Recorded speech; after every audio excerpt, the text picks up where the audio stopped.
আসসালামু আলাইকুম এভরিওয়ান। তো বর্তমানে আছি সাভার সিআরপি রোডে। আপনারা যদি একটু লক্ষ্য করে থাকেন, এইখানে কিন্তু মাছ চাষের ব্যবস্থা আছে।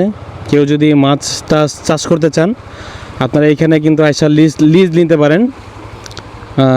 এই রাস্তাটা লিজ দেওয়া হবে, তো খুব দ্রুত সহকারে আসতে হবে আর কি। তো আরেকটা জিনিস হয়তো আপনারা অনেকে জানেন না, আপনারা হয়তো এটা আপনারা আমার থেকে শুনবেন, সেটা হলো FZ-V2। এটা কিন্তু আপনার এই পানিতে চলে। এটা অনেকে হয়তো জানেন না, বাট আজকে আপনারা জেনে নেবেন FZ-V2 কিন্তু পানিতে চলে। এই যে দেখেন আমি কি সুন্দরভাবে পানিতে যাচ্ছি। তো এটা কিন্তু আপনারা চাইলে কিন্তু পানিতে রাইড করতে পারবেন ইজিলি। তো এই জিনিসটা কিন্তু আপনারা জেনে গেলেন। তো এরকম ইনফরমেশন রিলেটিভ ভিডিও পাওয়ার জন্য অবশ্যই পেজটা ফলো করে রাখবেন। আল্লাহ হাফেজ, ভালো থাকবেন সবাই।